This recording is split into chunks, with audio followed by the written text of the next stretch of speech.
ఓ ప్రశ్న వేస్తున్నారు, ఏమిటంటే ఆడవాళ్ళకి ఎక్కువ సిగ్గు అంటారా, మగవాళ్ళకి ఎక్కువ సిగ్గు అంటారా? ఏమంటారు మీరు? మళ్ళీ అడుగుతున్నాను, ఆడవాళ్లకు సాధారణంగా సిగ్గు ఎక్కువ అంటారా, మగవాళ్లకు సాధారణంగా సిగ్గు ఎక్కువ అంటారా? ఏం చెప్తారు? గట్టి చెప్పనమ్మా, ఇంకొంచెం గట్టిగా. రైట్. సుహాసు 4-5 years ఉన్నప్పుడు వాడు స్నానం చేసినప్పుడు వాడు పొరపాటున టవల్ మర్చిపోయాడు. టవల్ మర్చిపోయి బాత్రూమ్ తలుపు కొంచెం తీసి, daddy towel, daddy towel, daddy అంటున్నాడు. వాడి వయసు ఎంత? 4-5 years.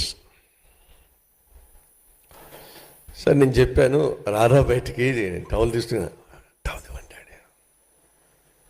సో అంటే సిగ్గు అనే పదం వాడుతున్నప్పుడు సాధారణంగా శరీరాన్ని చూపించకపోవడం, అంతే కదండి. శరీరాన్ని ఎవరైనా చూస్తారేమో, చిన్నపిల్లలైనా సరే సిగ్గుపడిపోతూ ఉంటారు. అప్పుడు అంటారు, ఏమిట్రా ఆడదానిలాగా సిగ్గుపడుతున్నావు అనేది సాధారణమైన పదం.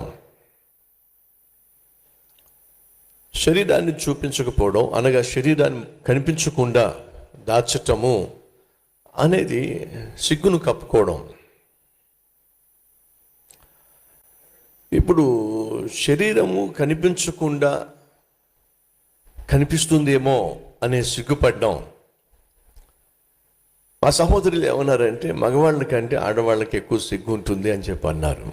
సరే, మీరు ఎప్పుడైనా రోడ్ల మీద వెళ్తున్నప్పుడు చూసారా మగవాళ్ళు స్లీవ్లెస్ చొక్కాలు వేసుకోవడం? హలో బ్రదర్స్, మీరు ఎప్పుడైనా స్లీవ్లెస్ చొక్కాలు వేసుకున్నారా? స్లీవ్లెస్ డ్రెస్ వేసుకున్నారా లేదా? ఆడవాళ్ళు వేసుకుంటారా లేదా? మీరు చెప్పాలి. వేసుకుంటారా? ఆఫీసులకు కూడా వెళ్ళిపోతున్నారు స్లీవ్లెస్. ఇక్కడి నుంచి ఏమి ఉండవు, ఇక్కడి నుంచి ఏమి ఉండదు. మగవాళ్ళు ఏమో ఇక్కడ దాకా ఫుల్ హ్యాండ్స్ వేసుకొని తిరుగుతూ ఉన్నారు. ఆడవాళ్ళేమో స్లీవ్లెస్ వేసుకుని వెళ్తున్నారు.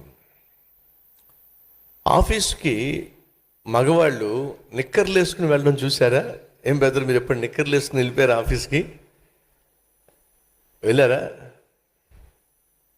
మా సహోదరిలో స్కర్ట్లు వేసుకుని ఆఫీస్కి వెళ్ళే వాళ్ళని చూసారా? చూడలేదా?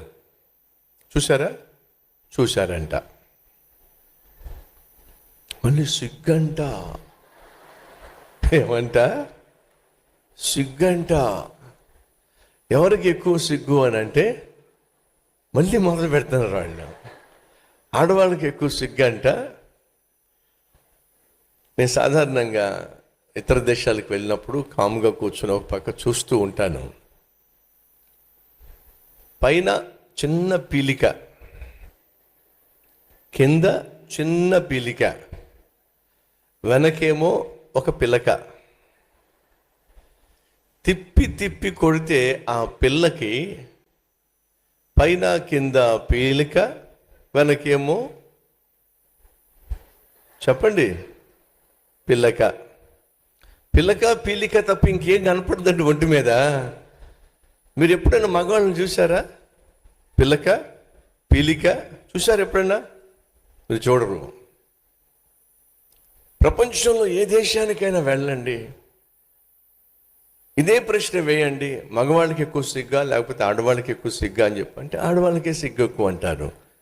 మరి ఆడవాళ్ళు తక్కువ బట్టలు వేసుకుని బయట కనిపిస్తున్నారా, మగవాళ్ళు తక్కువ బట్టలు వేసుకుని బయట కనిపిస్తున్నారా? ఒకసారి ఆలోచించండి.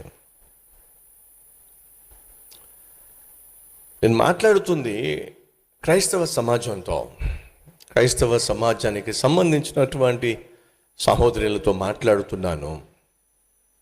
దయచేసి వినండి. సరిగా వస్త్రాలు ధరించుకోకపోవడం, శరీరం కనిపించే విధంగా బట్టలు వేసుకోవడం, ఇతరులకు ఆకర్షణీయమైనటువంటి బట్టలు వేసుకోవడం, శోధించే విధంగా బట్టలు వేసుకోవడం, ట్రాన్స్పరెంట్గా బట్టలు వేసుకోవడం, ఇవన్నీ కూడా అపవిత్ర ఆత్మ చేత నింపబడినటువంటి వారిలో కనిపించే లక్షణాలు. మళ్ళా చెప్తున్నాను, ఇది నేను ప్రపంచానికి చెప్తున్న మాట కాదు. క్రైస్తవ సమాజమా, మన గురించి నేను మాట్లాడుతున్నాను. అపవిత్రాత్మతో నింపబడిన ఈ వ్యక్తి సరిగా బట్టలు వేసుకునేవాడు కాదు.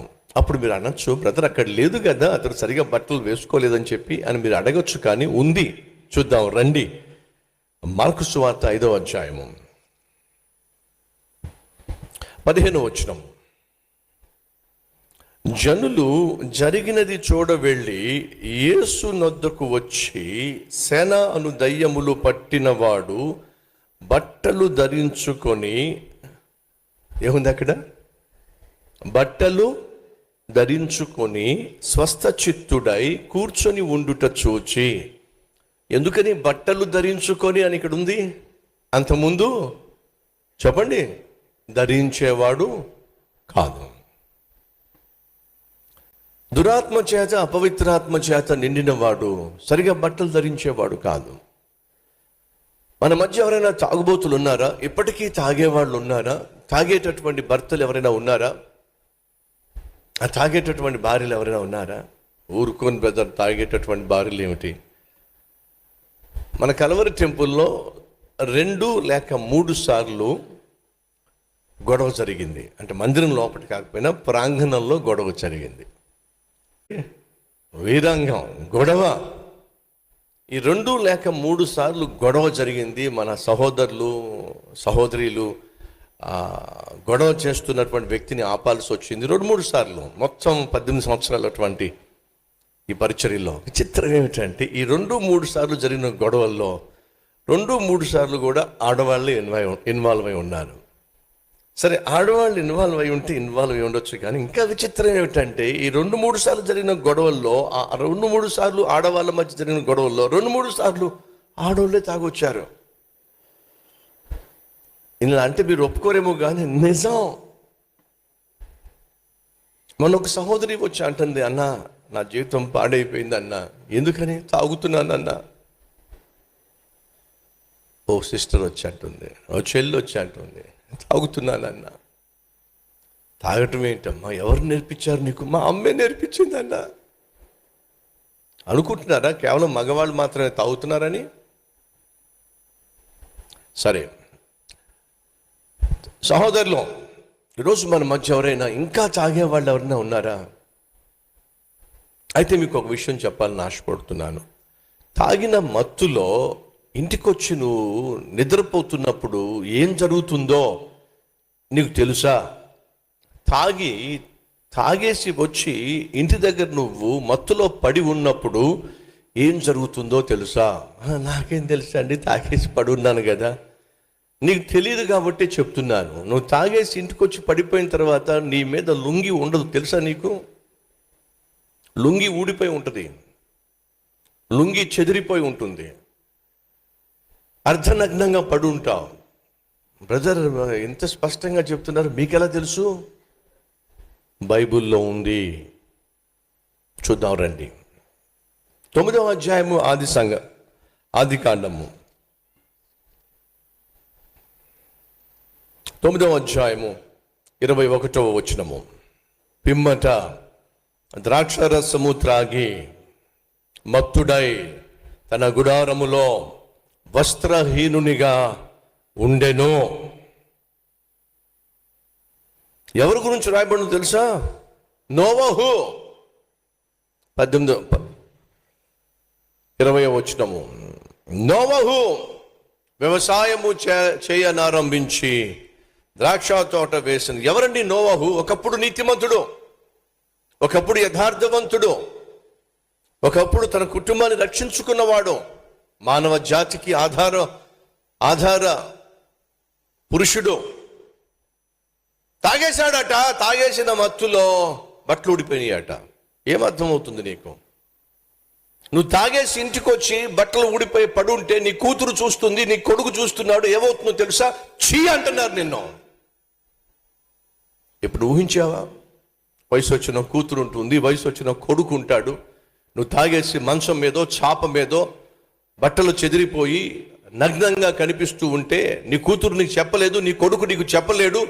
కానీ వాళ్ళకి తెలుసు నువ్వు నగ్నంగా పడి ఉంటున్నావని. ఎంత షేమ్, ఎంత సిగ్గుచేట అది. తాగుబోతులో ఒకసారి ఆలోచించండి. ఆనాడు నోవహు తాగేసి బట్టలు ఊడిపోయి పడుంటే తమ్ముడు వెళ్ళి సహోదరులు చెప్పాడు, ఒరే ఒరే నా అన్న ఏంట్రా పడున్నాడు అక్కడ. ఏమైంది? తాగేసి బట్టలు ఊడిపోయినరా. సిగ్గుతో అవమానంతో పడిన స్థితిలో ఇద్దరు కొడుకులు వచ్చి నగ్నంగా పడి ఉన్నటువంటి నాన్నను చూడలేక వెనకాల నుంచి వచ్చి మోకాలు ఇలా పెట్టుకొని నెమ్మదిగా వచ్చి నాన్నను నగ్నత్వాన్ని కప్పినట్టుగా తర్వాత వచనాల్లో మనం చూస్తాం.